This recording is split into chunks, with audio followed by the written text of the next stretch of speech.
So here's my little Workmate. I've had this for 25 years maybe. It was given to me by a neighbor, but the main problem was one of the cranks broke. So it's the original crank. This is a known problem, but I think I just dipped it too low and just it hit the ground and the crank snapped off. So you can't get this piece anymore. Not exactly.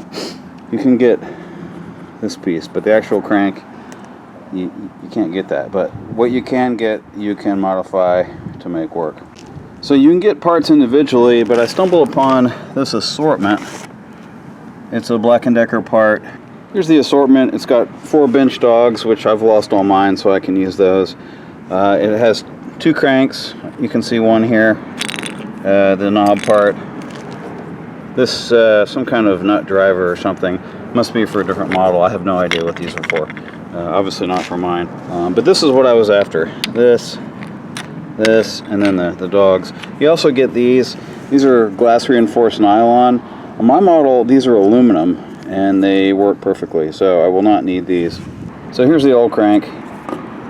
All you have to do is cut off the piece that was here and basically use that as a spacer on the shaft for the new crank. So you can see that's what I've done here. New crank, washer to add some more space, and then here's the piece of the old crank. And what's important is there's a narrower flange on it that sits into a hole in here, and that keeps the shaft from wobbling back and forth. It keeps the shaft centered and stable, and the new crank doesn't have that. So I used a 4.5 inch cutoff disc for metal on an angle grinder to cut the plastic, and then kind of sanded it smooth. And then I had to add the washer for space. It's the original roll pin in there. That came in and out fine.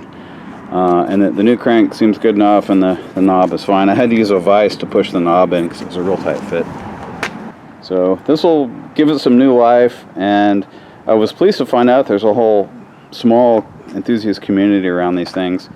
So I'm glad to take the time to fix mine up a bit. Really needs a new top, but that's probably a project for another day.